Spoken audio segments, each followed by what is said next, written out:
बहू और बुलेट। घर के बाहर फट फट फट की जोर से आवाज हुई। सीमा को लगा कि पटाखे फूट रहे हैं। वो डर के मारे घर से बाहर निकली। देखा तो सामने योगेश यानी कि पतिदेव एक बुलेट बाइक पर बैठे हैं। अरे डर गई क्या? बाइक लेकर आया हूँ तुम्हें घुमाने के लिए। सच में? मुझे लगा पटाखे फूट रहे हैं। अरे पटाखे भी फूटेंगे और मिठाई भी बटेगी। माँ को तो बुलाओ। माँ भी बाहर आ जाती है। अरे योगेश बेटा, इतनी जल्दी आ गया? और ये गाड़ी किसकी है? साहब की है? हाँ माँ, तुम्हारा बेटा साहब से कम है क्या? मेरी ही है। अरे बेटा, इतनी बड़ी गाड़ी ले ली, इससे तो तू घोड़ा ही ले लेता। महंगी पड़ी होगी ना? माँ महंगी सस्ती छोड़ो और मिठाई लाया हूँ, गांव में बंटवा दो।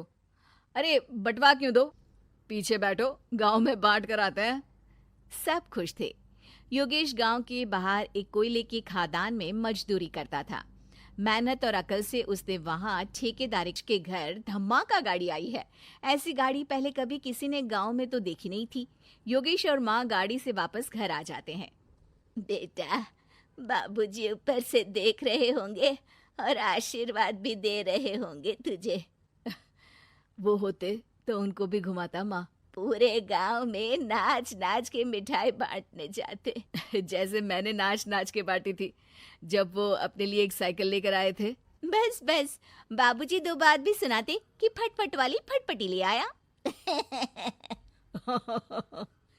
सीमा आगे कहती है, अपने लिए तो ये गाड़ी ले आए और मेरे लिए?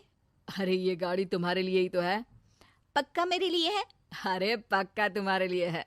अगली सुबह जब योगी आकर चिल्लाता है, चोर चोर, मेरी गाड़ी ले जा रहा है, चोर चोर। माँ भी जागती है और योगेश के साथ दरवाजे की तरफ भागती है।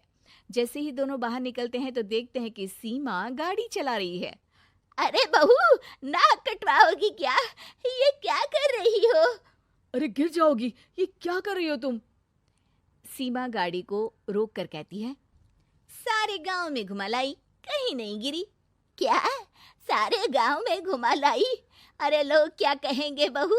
सोचा क्या एक बार? यही कहेंगे कि कितनी अच्छी गाड़ी है। अरे तुम्हारे बारे में। हाँ, कहेंगे ना कि देखो कितनी अच्छी गाड़ी पर बैठी है। बहू गाड़ी रखकर योगेश और सासू माँ के पास जाती है। तुमने कब गाड़ी चलाना सीखा? हमारे बाबूजी के पास पुरानी स्कूटर थी, सीख ली। फिर स्कूल में एक मास्टर जी भी ऐसी ही गाड़ी लेकर आते थे, उन्होंने सिखा दी। हाँ हाँ, स्कूल के मास्टर आए तो कुछ भला होता। अरे बहू, अब गाड़ी मत चलाना। हमारे परिवार में कभी किसी औरत ने पीछे से आगे की सीट पे आने की हिम्मत नहीं की है। तुम भी मत करना, समझी? जी समझ गई माँ जी। सीमा सास की बात सुनकर चुपचाप रसोई में जाकर उदास होकर खाना पकाने लगती है। सास सुबह सुबह मंदिर से पूजा करके लौट रही होती है। तभी उसे दो औरतें रोक लेती हैं और कहती हैं, अरे बहू को थोड़े अच्छे लक्षण भी सिखा दो। गाड़ी चलाने निकली थी, गांव की मर्यादा का कोई ख्याल नहीं है। वही तो। अरे पैसे आने लगे हैं तो क्या मतलब कि किसी रीति रिवाज को नहीं मानोगे? अरे समाज में रहना है तो समाज के ढंग से ही रहना पड़ता है। अरे लाज भी नहीं आई बहू को?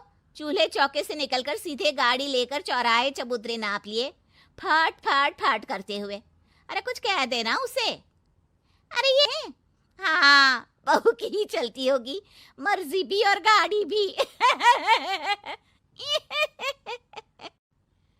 सास सब सुनकर घर आती है और बहू को चिल्ला के बुलाती है, अरे नाक कटवा दी सबके सामने गाड़ी चलाकर। औरत जात गाड़ी नहीं चलाती। शहरों में तो 4 पहियों वाली गाड़ी भी चलाती हैं और हेलीकॉप्टर, हवाई जहाज भी। शहर में थोड़ी ना रहती हो मैडम साहिबा।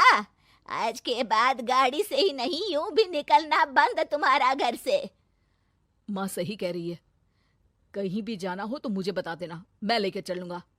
आज माँ को तुम्हारे कारण कितनी बातें सुननी पड़ी। इतना कहते हुए योगेश वहां से चला जाता है।